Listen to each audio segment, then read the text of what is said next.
So let us start with next set of questions. Question number 1. A particle of mass m is moving in a straight line with linear momentum with momentum a double हो गया.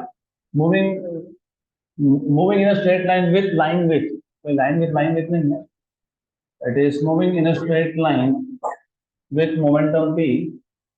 Starting at t equal to 0, a force F equal to kT acts in the same direction on the moving particle during time interval capital T, so that its momentum changes from p to 3p. Here k is a constant, the value of p is. तो question simple है, सिर्फ आपको बोला है कि force acting on the particle is kT और direction of force is same as that of direction of motion. तो जिस डायरेक्शन में बॉडी मूव हो रहा था, पार्टिकल मूव हो रहा था, उसी डायरेक्शन में फोर्स एक्ट हो रहा है. इसके लिए आप इसको डायरेक्ट लिख सकते हो dp by dt. अगर अपोजिट होता डायरेक्शन तो क्या लिखते हैं, माइनस, बट ठीक है, dp by dt, right. And then you have dp by dt equal to kt. तो dp equal to kt dt. Differential equation in variable separable form. एक मोमेंटम p है वेरिएबल, एक टाइम p है variable. तो हमने दोनों variable को separate कर दिया और एक बार आपने वेरिएबल को सेपरेट कर दिया तो क्या करते हैं, उसके बाद इंटीग्रेट. तो इंटीग्रेटिंग तो therefore you get integration dp equal to integration kt dt.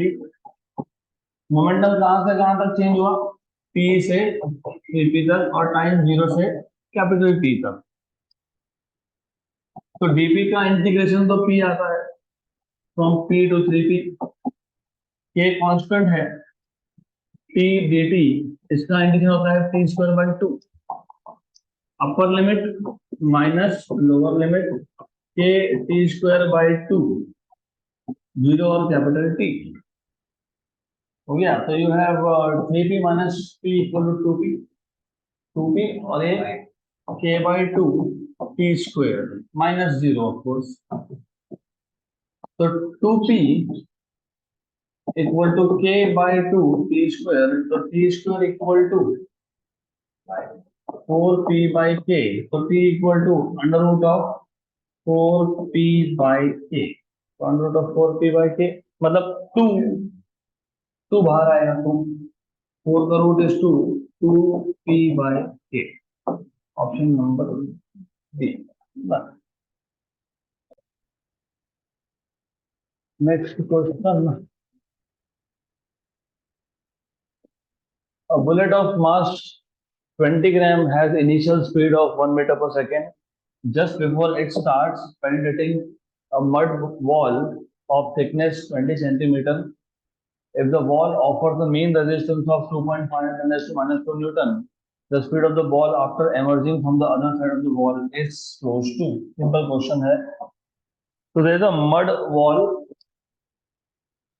और इस mud wall का आपको दिया हुआ है थिकनेस कितना दिया हुआ है, 20 सेंटीमीटर. 20 सेंटीमीटर मतलब basically distance travelled by the bullet will be 20 centimetre. जो बुलेट था उसका मास दिया हुआ है आपको 20 ग्राम और बुलेट का आपको इनिशियल स्पीड दिया हुआ है सम वैल्यू 1 मीटर पर सेकेंड. ये जो बुलेट है ये जब अंदर जाएगा it will face constant resistance, मतलब हर जगह पे रिटार्डेशन सेम है.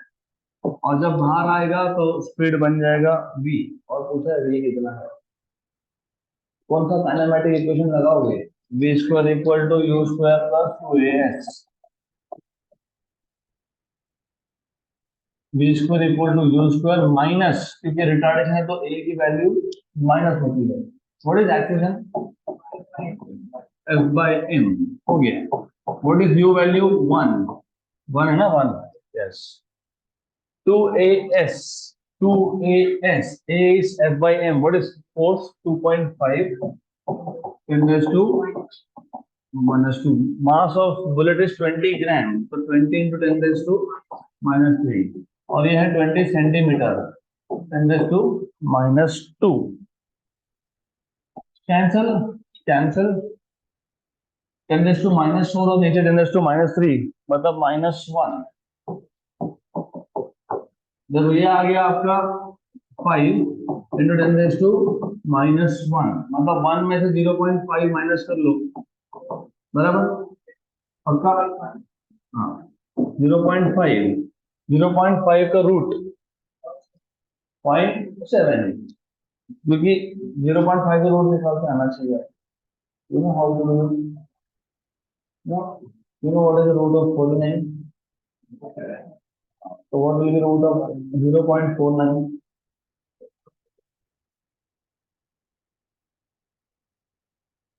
Just a minute. If you know 49 का root, तो you should also know 0.49 का root. क्योंकि क्या करोगे 0.49 को कैसे लिखोगे? 10⁻⁻², इसका रूट लोगे तो 7 × 10⁻⁻1 मतलब 0.7, तो 0.5 मतलब 0.49, तो 0. b equal to root of 0.5, which is 0.7. 0.7 option number B. Next question. Next question.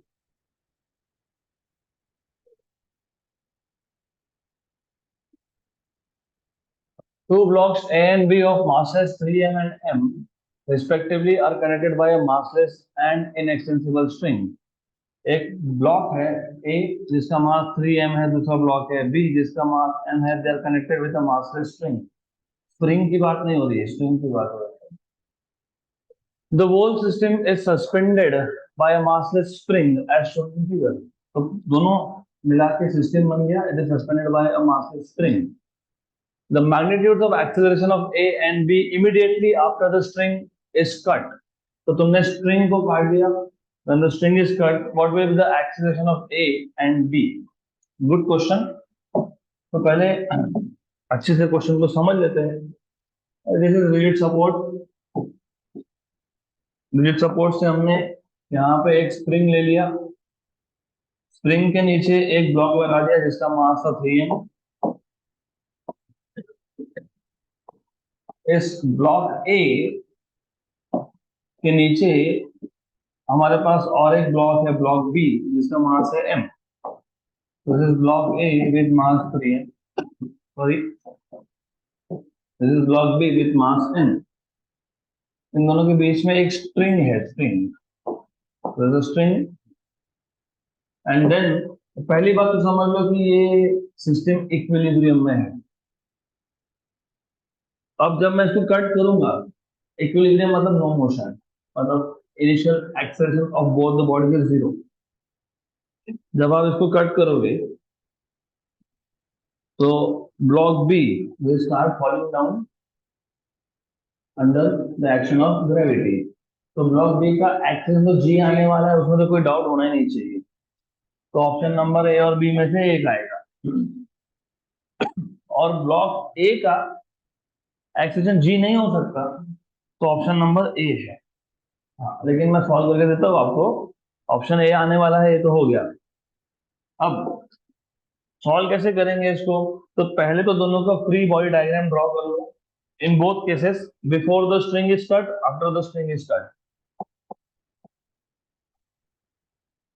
Before the string is cut, तो स्ट्रिंग कट करने से पहले इन दोनों ब्लॉक से क्या क्या फोर्सेस है वो देखने पड़ेंगे हमको. सॉरी,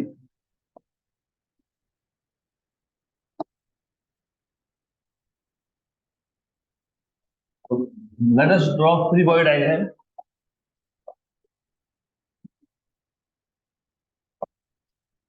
ऊपर क्या है? स्प्रिंग की स्ट्रिंग.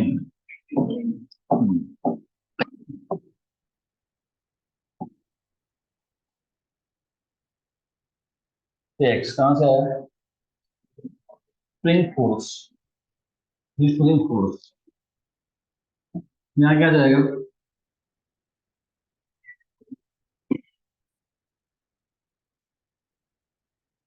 राइट. और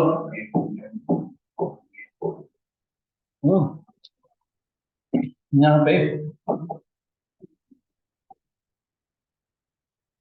गुड, क्लियर। देन तो इसके फ्री बॉडी डायग्राम की वजह से इक्वेशन लिख लो। क्या आएगा इक्वेशन?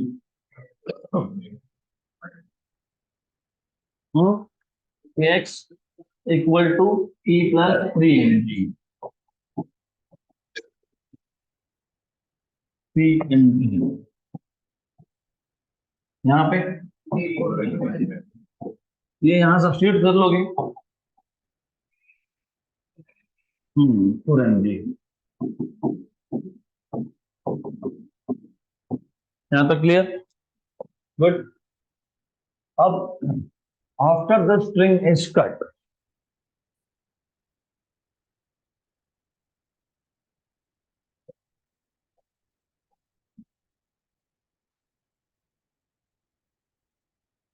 जब स्ट्रिंग को काट दिया तो सबसे पहले यू नीड टू अंडरस्टैंड ये मास वाला ब्लॉक है, ये वो ऊपर जाएगा और ये वाला ब्लॉक नीचे जाएगा और टेंशन हो जाएगा 0। स्ट्रिंग कट हो गया तो टेंशन खत्म हो गया ना। You need to remember, tension तब आता है जब स्ट्रिंग स्ट्रेच हो। तो तुमने वायर को, रस्सी को काट दिया तो it becomes loose, there is no tension, there is no tension.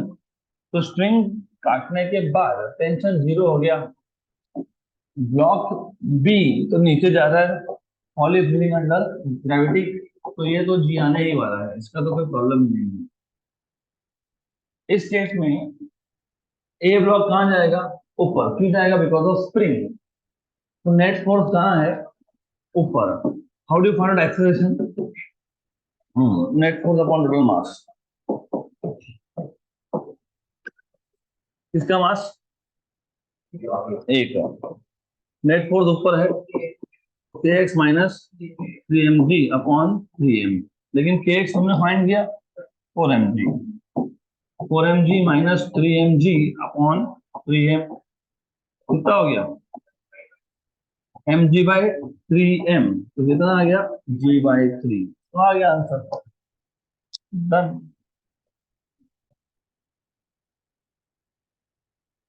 Next question.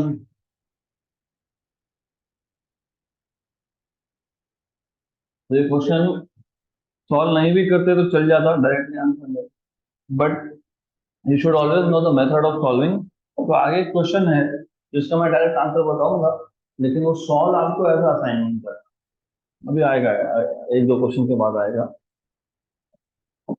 The force F acting on a particle of mass m is indicated by force time graph as shown. तो एक particle पे force act हो रहा है, that is given by this force time diagram. The change in momentum of the particle over the time interval from 0 to 8 second is, change in momentum मतलब होता है impulse, impulse होता है force into time, मतलब force time graph का area. तो always remember, change in momentum dp is impulse, impulse is force into time, force into time, force upon time slope होता है, फोर्स इंटू टाइम एरिया होता है।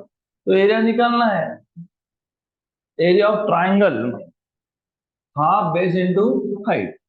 तो area of triangle आएगा half base, base is 2 into height is how much? 6 plus area of this rectangle 4 minus 2 is 2 into minus 3, 2 into minus 3 plus 4 into 3, 12। तो 12 आएगा answer, क्योंकि ये 6 प्लस है, ये 6 माइनस है, तो 12 न्यूटन सेकेंड इज इम्पल्स। सी खत्म।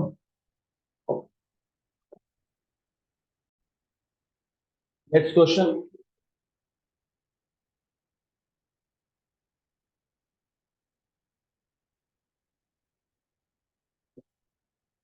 Three blocks with masses m, 2m and 3m, m, 2m and 3m are connected by strings as shown in figure. After an upward force F is applied on the block m, M block को एक upward force apply कर दिया, the masses move upwards at constant speed, at constant speed. तो ये तीनों block ऊपर जा रहे हैं with constant speed, there is no acceleration, no. तो ये याद रखना। What is the net force on the block of mass 2m? What is the net force on this block of mass 2m? मैंने बताया था एक क्वेश्चन आएगा, मैं आपको असाइनमेंट दूंगा, आंसर डायरेक्ट बताऊंगा। कभी भी याद रखना, स्पीड कांस्टेंट और एक्सेलरेशन, इफ एक्सेलरेशन जीरो और net force is zero, zero. तो ये जो ब्लॉक है इस पे फोर्स लगता है जीरो, लेकिन आपको सॉल्व करना पड़ेगा। सॉल्व कैसे करना है मैं बता देता हूँ आपको, क्लिप बता देता हूँ। तीनों का फ्री बॉडी डायग्राम ड्रॉ करो। एम जो ब्लॉक है, एम ब्लॉक, उसमें दो फोर्सेस है, एक्चुअली तीन है। एक ऊपर वाला फोर्स है, लेकिन देयर इज नो एक्सेलरेशन। नीचे है टेंशन और एनजी। 2m पे दो फोर्सेस है, टी, T1 मतलब, और नीचे 2t और 2mg। इस पे T2 और नीचे 3mg। बस इसको सॉल्व करना है आप, you will find that total force acting on 2m is 0. So I think you should try this as an assignment. थोड़ा जल्दी जाएगा, yes जल्दी जाएगा, लेकिन then you will learn how to do components.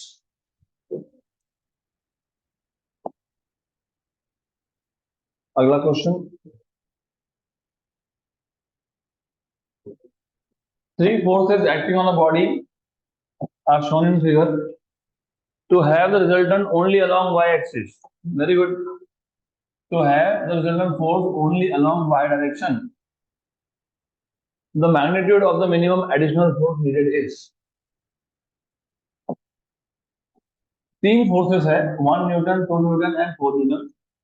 इन्होंने बोला है कि रिजल्टेंट जो है ना, मतलब इन तीनों का रिजल्टेंट वो होना चाहिए ओनली अलोंग y एक्सिस। मतलब what should be the resultant along x axis? Zero. तो ये वो कॉन्सेप्ट लगा के सॉल्व करना है आपको। तो ठीक है, कर लेते हैं सॉल्व।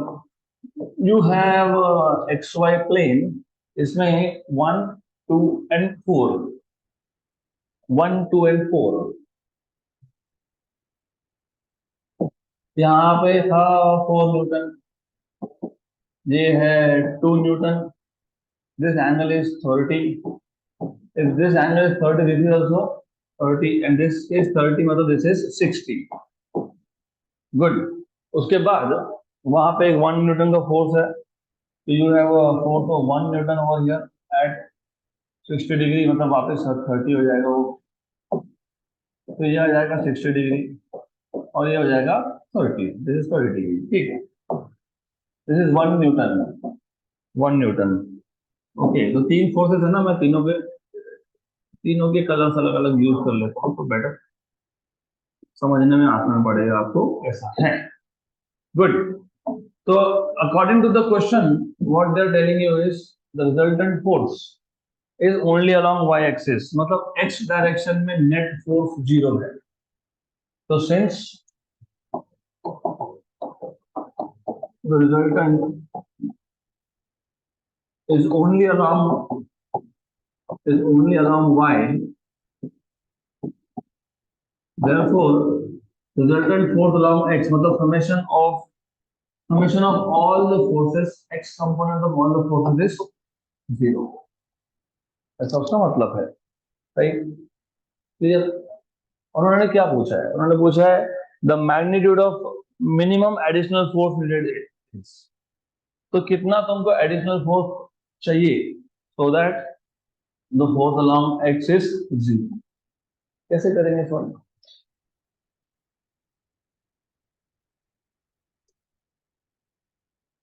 कैसे सॉल्व करेंगे?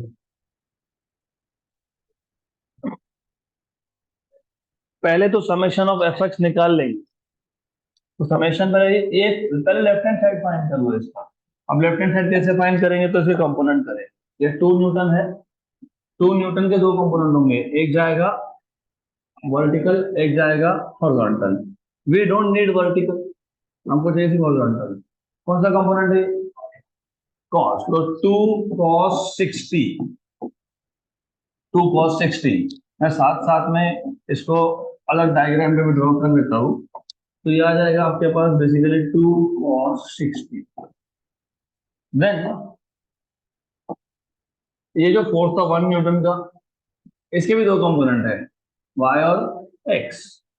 अगेन हमको सिर्फ चाहिए x। कितना है? 1 cos 60।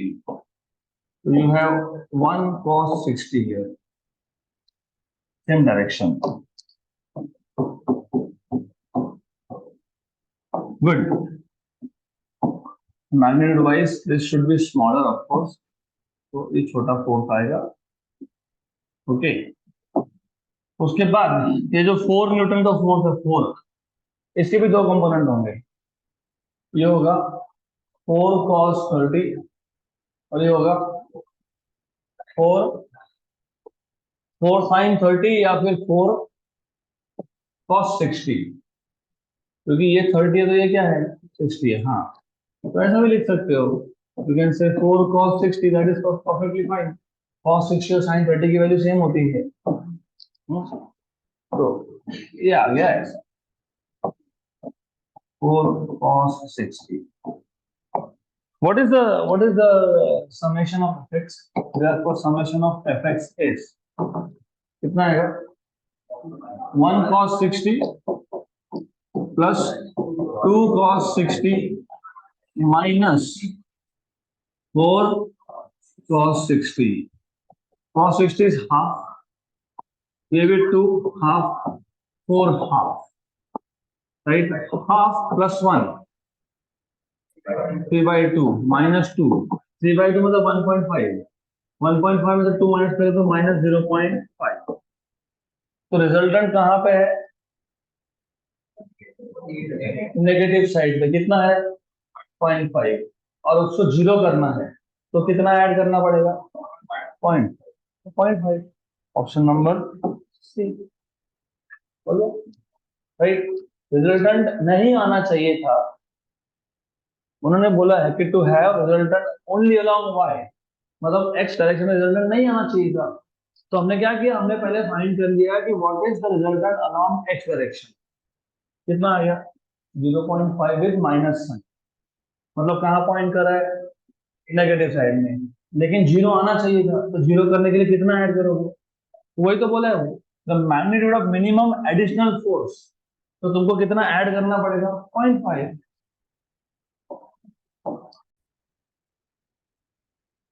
Next question.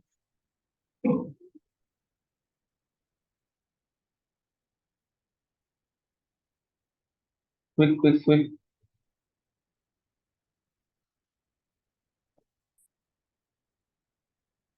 चलो नेक्स्ट क्वेश्चन। और अगला क्वेश्चन बहुत इंपॉर्टेंट टाइप का है।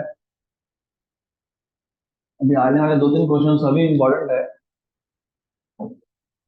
तो block of mass m slides on a wooden wedge. तो ये एक वुडन वेज है जिसका मास m दिया हुआ है, और ब्लॉक जो उस पर स्लाइड हो रहा है उसका मास स्मॉल m बोला है।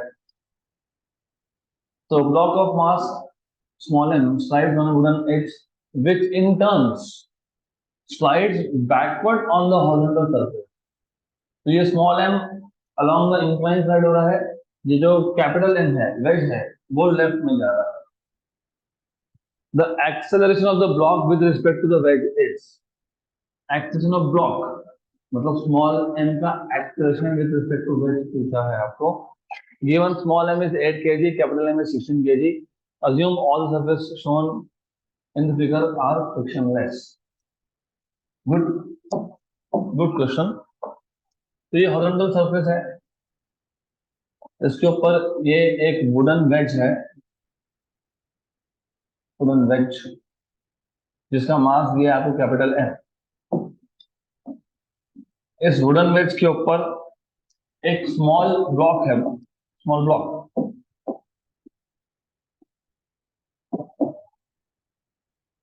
which is sliding down, which is sliding down। तो ये स्लाइड डाउन हो रहा है, इसका मास है स्मॉल m, और ये जो वेज था it is going here, with some acceleration A1, इसका एक्सेशन तो बोलता हूँ A2, इस वेज का वहां से कैपिटल M।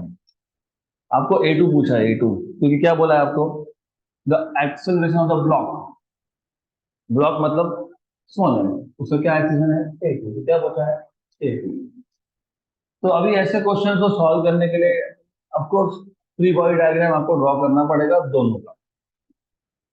तो पहले हम लोग ड्रॉ कर लेते हैं सिर्फ इस ब्लॉक मतलब वेज का। What is, what do get from free body diagram of ways, क्या मिलेगा यहाँ से,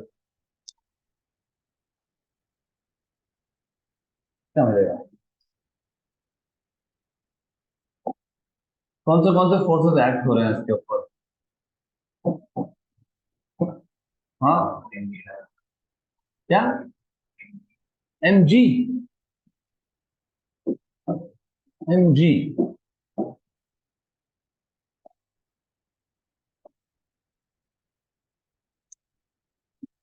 फोर्सेस कभी भी नेट फोर्सेस ढूंढने पड़ते हैं जो मोशन को कॉज करे। एम जी तो नॉर्मल रिएक्शन के साथ बैलेंस है। तुम सही बोल रहे हो, एम जी है वो तो, नो डाउट एम जी है। तो what you are saying is M G, yes M G, कोई बात नहीं, बराबर, लेकिन एम जी तो बैलेंस है ना, किसने बैलेंस करके रखा है, नॉर्मल रिएक्शन में, उसका तो मतलब ही नहीं निकलेगा, कुछ काम का नहीं है। M1 A, sorry MA1 to the left, सही है। तो MA1 टू द लेफ्ट है, is this the only force, no, और कौन सा फोर्स है फिर, सिर्फ इतना फोर्स तो नहीं है।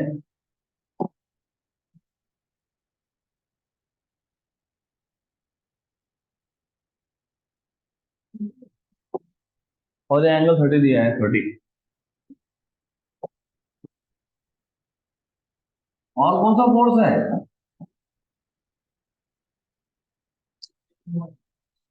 तुम बेंच पे बैठे हो, तुम बेंच पे कौन सा फोर्स लगा रहे हो, एक्शन, नहीं, बेंच क्या कर रहा है, नॉर्मल रिएक्शन।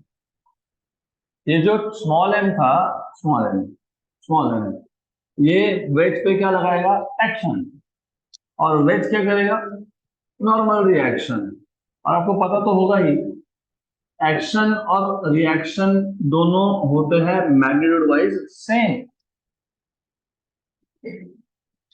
तो ये जो स्मॉल एम है, इसकी वजह से एक एन रिएक्शन फोर्स आया, क्योंकि स्मॉल एम पे वेट लगाएगा, एक्शन, उल्टा भी बोल सकते हो, small M will will act on this weight, और वेट क्या करेगा, नॉर्मल रिएक्शन, लेकिन action reaction forces are equal in magnitude, opposite in direction.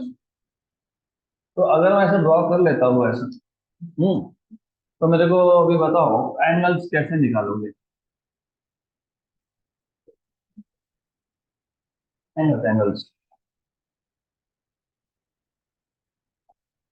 ये नॉर्मल रिएक्शन का फोर्स मैं ड्रॉ करता हूँ यहाँ, दिस इज नॉर्मल रिएक्शन का फोर्स, दिस इज एंड।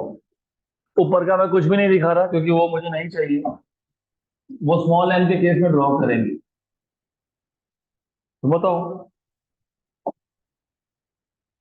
बताओ, बताना चाहिए आपने, ये 30 तो ये कितना, 30, वो 30, तो ये कितना, 60, हाँ तो वो 60 है, तो वो 60 है, ये इंपॉर्टेंट है। अगर ये 60 डिग्री है तो ये क्या है, एन कॉस 60, बराबर, यस और नो, हाँ या ना। ये 30 तो ये कितना, 40, तो ये एंगल कितना, 60, ये एन था तो वो कितना है, एन कॉस 60। तो प्रॉब्लम क्या है इसमें, व्हाट इज द प्रॉब्लम, तो मुझे बताओ what equation you will get from, जल्दी। इधर कौन सा फोर्स है, और इधर कौन सा फोर्स है, और उधर कौन सा फोर्स है, जीरो। ऐसे लिखते हो तो नेट फोर्स इक्वल टू, अभी बॉडी लेफ्ट में जा रहा होगा तो force on the left minus force on the right, ऐसे लिखा ना हमने अब तक जितने भी क्वेश्चन सॉल्व किए। हमने क्या बोला, बॉडी अगर लेफ्ट में जा रहा है तो लेफ्ट का फोर्स ज्यादा है, राइट का फोर्स कम है। तो तुम नेट फोर्स कैसे लिखते हो, force to the left minus force to the right equal to M A. तो क्या लिखा तुमने, M A. Force to the left कितना है, N cos 60। Force to the right कितना है, जीरो है। तो क्या लिखोगे, जीरो लिखोगे उधर। तो M A one equal to N cos 60। What is cos 60? हाँ, तो एन बाय टू। लेकिन एन कितना दिया पता है, 16, राइट। तो यहां से हमको एन क्या मिल जाएगा, 32 A1, इक्वेशन नंबर 1। ये अभी तक हमने सिर्फ वेज का फ्री बॉडी डायग्राम ड्रॉ किया है। अब हमको ये जो स्मॉल एम है इसका भी फ्री बॉडी डायग्राम ड्रॉ करना पड़ेगा, और इसका फ्री बॉडी डायग्राम ज्यादा कॉम्प्लिकेटेड है कंपेयर टू वेज। यहाँ पे क्या है, नॉर्मल रिएक्शन, नॉर्मल रिएक्शन। यहाँ पे क्या है, क्या है, एम जी। तो ये मैं एम जी इधर भी ड्रॉ कर देता हूँ, ये एम जी आ गया क्योंकि मुझे आगे जाके कंपोनेंट्स करने ही पड़ेंगे उसके। तो ये एम जी है, सही है, गुड। फिर अगर तुमको याद होगा, तुमको पता होना चाहिए व्हाट इज दिस एंगल, 30। हमने सिर्फ थ्योरी में वेज को उल्टा दिखाया था। मैंने आपको बताया था कि अगर दो लाइंस में एंगल थीटा है तो इन दोनों लाइंस को परपेंडिकुलर लाइन से भी एंगल थीटा है। तो फिर ये एंगल कितना है, 30 है, 30 ही होगा वो, ये 30 है। अगर ये 30 है तो mg का कौन सा कंपोनेंट है जो नॉर्मल रिएक्शन के डायरेक्शन में है, कॉस। तो इधर इधर आ जाएगा आपका, क्या आएगा, mg cos 30, mg cos 30। और फिर mg cos 30 को परपेंडिकुलर कौन होता है, mg sin 30, mg sin 30। और वही है जो इसको नीचे लाने के लिए रिस्पॉन्सिबल है। तो यहाँ पे जो फोर्स है ना वो क्या है, M G sine 30, and it will be responsible to bring this block down. यहाँ तक क्लियर क्या, यस, बराबर। हो गए के सारे फोर्सेस, हो गए, हो गए सारे फोर्सेस की, इज देयर एनीथिंग रिमेनिंग, बताओ।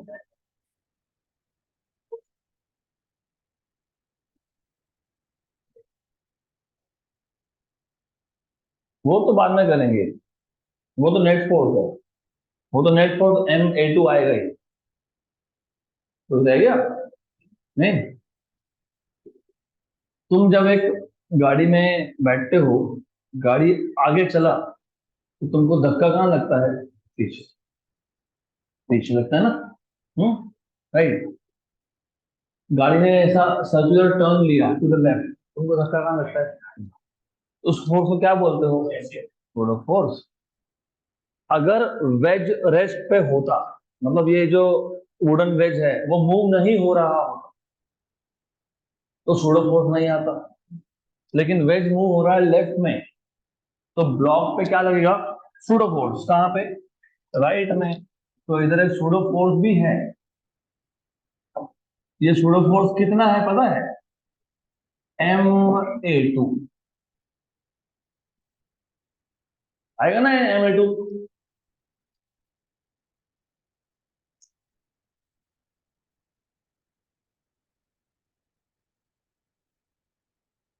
कंफ्यूजन ही कंफ्यूजन है। वो सूडो फोर्स क्या आएगा, A1 आएगा। और मास किसका लेंगे, सूडो फोर्स किस पे लग रहा है, वेज पे लग रहा है कि ब्लॉक पे लग रहा है। हाँ, तो क्या लोगे, ma1, A2 नीचे है, ये A1 है, तो उस डायरेक्शन में A1 आएगा। लेकिन स्मॉल m लिखोगे क्योंकि सूडो फोर्स किस पे लग रहा है, किस पे लग रहा है, किस पे लग रहा है? सुबह 6 बजे नींद आए तो 6 6:45। तो ये हो गया free body diagram of small M. ये बहुत कॉम्प्लिकेटेड है, मैंने पहले ही बता दिया था इसको कि आपको अच्छे से करना पड़ेगा। तो अभी हमको चाहिए क्या था, तो सबसे पहले तो हमको चाहिए था what is the acceleration of block, मतलब क्या चाहिए तुमको, A2। उसके लिए क्या लगने वाला है, A1, और A1 यहाँ तुमने निकाल के रखा in terms of normal reaction. अभी मेरे को बताओ कि क्या करना चाहिए इसके बाद, what will you do after this. उधर से इक्वेशंस बनाएंगे, कैसे बनाएंगे बताओ, क्या इक्वेशन आएगा?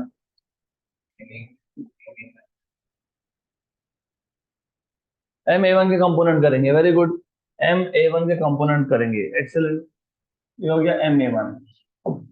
हाँ, M A1 सही है। ये 30, तो ये कितना है, अगर ऑफकोर्स ऑफकोर्स दिस इज 30, तो फिर मैं इसको फोर्स को यहाँ पे ड्रॉ कर सकता हूँ क्या, कर ही सकता हूँ, क्योंकि फोर्स को तुम कहीं भी ड्रॉ कर सकते हो।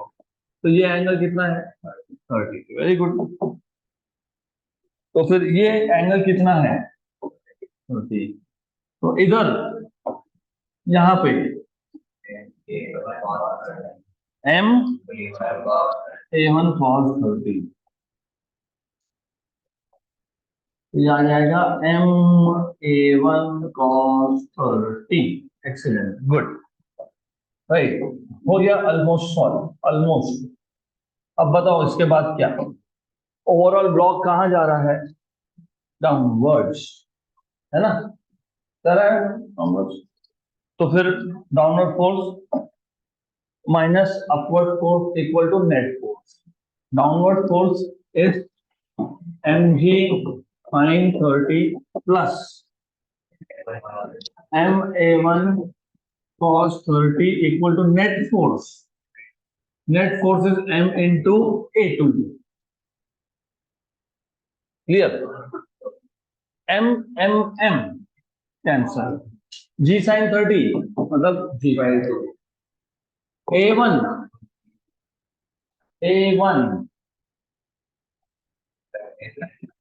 n by 32, cos 30 is √3/2, m तो गया A2।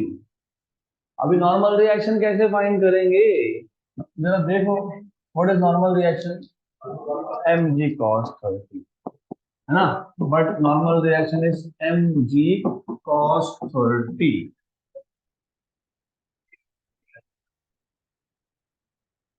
हाँ उधर भी जाएगा ना, जाएगा ना, कर रहे हैं, कर रहे हैं, कर रहे हैं, बाकी है वो कर रहे हैं। तो इधर का जो एक कंपोनेंट है, आपने सिर्फ Ma1 का कंपोनेंट लिया cos, ऊपर कौन जाएगा, साइन, इधर आएगा साइन, ये हो जाएगा Ma1 sin 30, गुड। तो Ma1 sin 30, फाइन, हो गया। ये सारा डायग्राम ना पूरा शिफ्ट करना पड़ेगा मेरे को, बिकॉज रिकॉर्डिंग में वो जाएगा नहीं, अदरवाइज चलेगा, ठीक है, हो गया। ये पूरा ही ब्लॉक इसको कर देते हैं नीचे से, ठीक है, ओके, गुड। तो Ma1 sin 30 plus normal reaction is equal to mg cos 30। तो नॉर्मल रिएक्शन मैंने बोला Ma1 sin 30 plus n equal to mg cos 30। What is n, minus Ma1 sin 30, okay. तो ये नॉर्मल रिएक्शन वैल्यू डाल देते हैं, m की value 8 है, g बाद में देखेंगे, cos 30 √3/2, m की वैल्यू 8 है, A1 तो पता नहीं, वही तो फाइंड करना है, 5 2। तो 1 जा एंड 4 जा, ऑफ कोर्स 1 जा एंड 4 जा, तो 4 कॉमन, g √3 माइनस कौन सा है, this will go in this equation। तो इक्वेशन नंबर 2 को इक्वेशन नंबर 1 में सब्स्टिट्यूट कर दो। सिंपल नहीं है क्वेश्चन, बहुत पहले मैंने बता दिया, सिंपल नहीं है। तो from 1 and 2 I will repeat, don't worry. G by 2 plus n. What is n? 4 g root 3 minus a1 upon 32 or root 3 by 2 equal to a2. What is a1?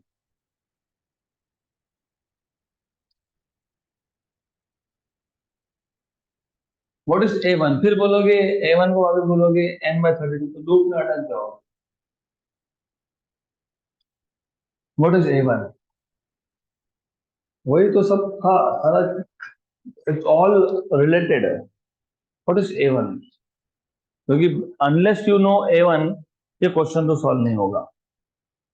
तो क्या करेंगे?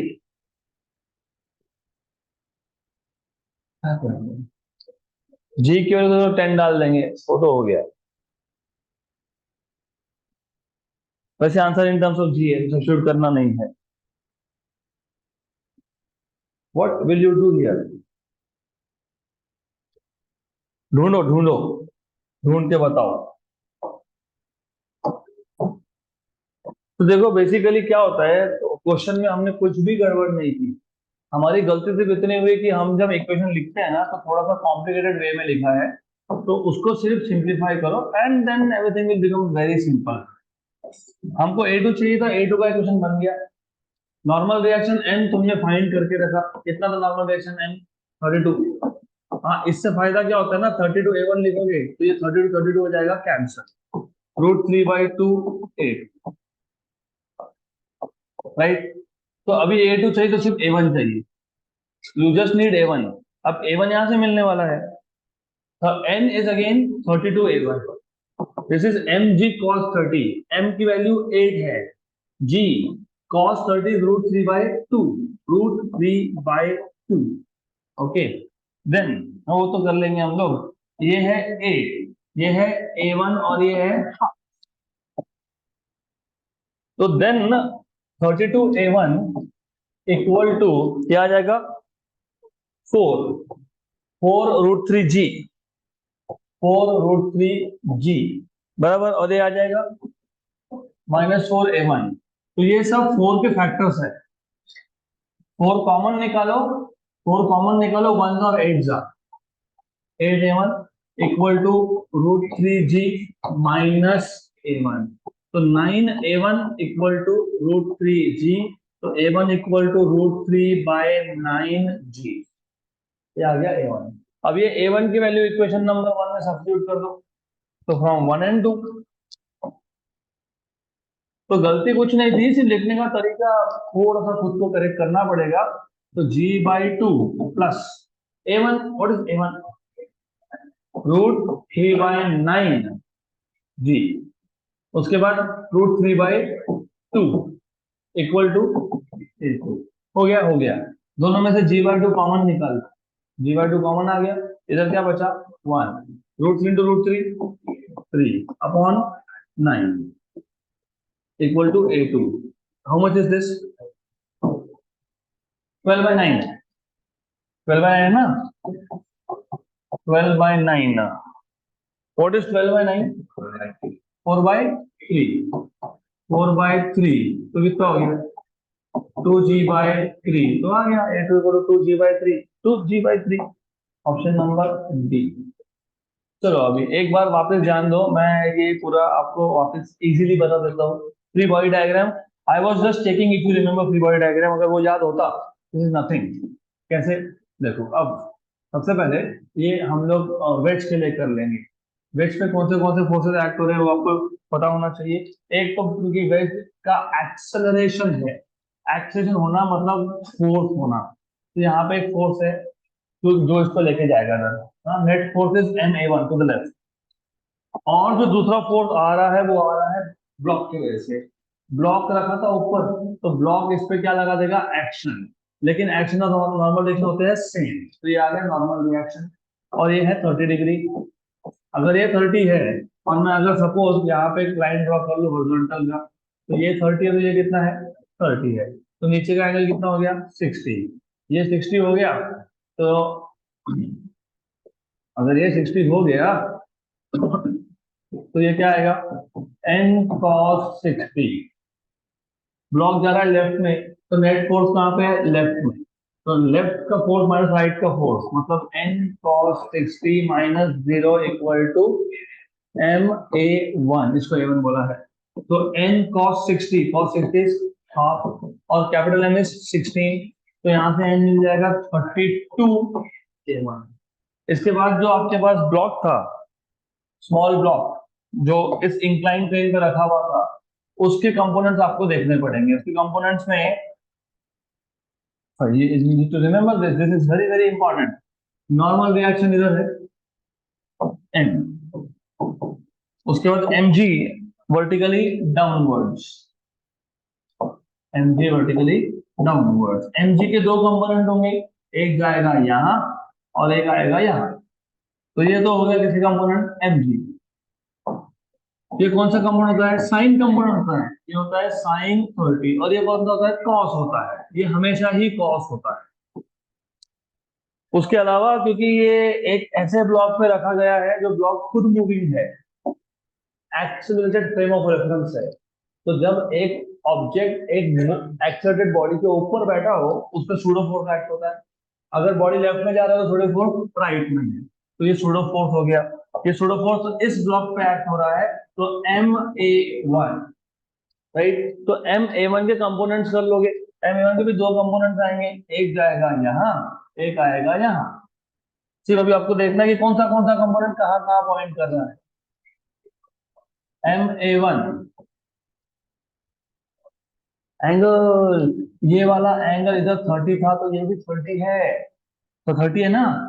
तो क्या है वो, MA1 cos 30, और ये क्या आएगा, MA1 sin 30, MA1 sin 30।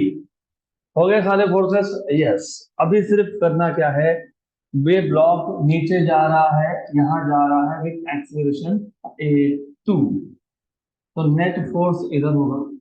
और व्हाट इज नीचे का force, MA1 cos 30 plus mg sin 30 equal to क्या लिखोगे, MA2, MA2, MM पहले कैंसिल कर दो, उड़ा दो उसको यहाँ से। A1 cos 30 is √3/2, G by 2 equal to A2। सही है। अब तुमको अगर ये सॉल्व करना तो सिर्फ A1 चाहिए, A1 चाहिए तो नॉर्मल रिएक्शन चाहिए। अब वो कैसे करोगे, तो ये नॉर्मल रिएक्शन के जो फोर्सेस है, हाँ, तो normal reaction plus M A1 sin 30 equal to M V cos 30, तो N equal to M G cos 30 minus, या ऑफ कोर्स वो तो तुम कर ही सकते हो, या तो यहीं पे सॉल्व कर लो इसको। ये कितना था, ये स्मॉल m कितना है, 8 है, और साइन 30 कितना है, 2। ठीक है ना, ये 8 है, ये G है, और ये √3/2 है, तो 32 प्लस 4 36, 36 A1, ऐसा भी कर सकते हो, 4 राइट, 1 का एंड 9 का, तो A1 कितना आ गया, G √3/9। ये इक्वेशन 2, ये जाएगा इक्वेशन 1 में। तो from equation number 1 and 2 you will have A2 equal to G by 2 plus √3/2 A1, what is A1, G √3/9, बराबर। G by 2 common, 1 plus 3 into 3, √3 into √3 3/9, तो G by 2 12/9 is 4/3, 1 and 2 का, तो 2G by 3 हो गया, question खत्म।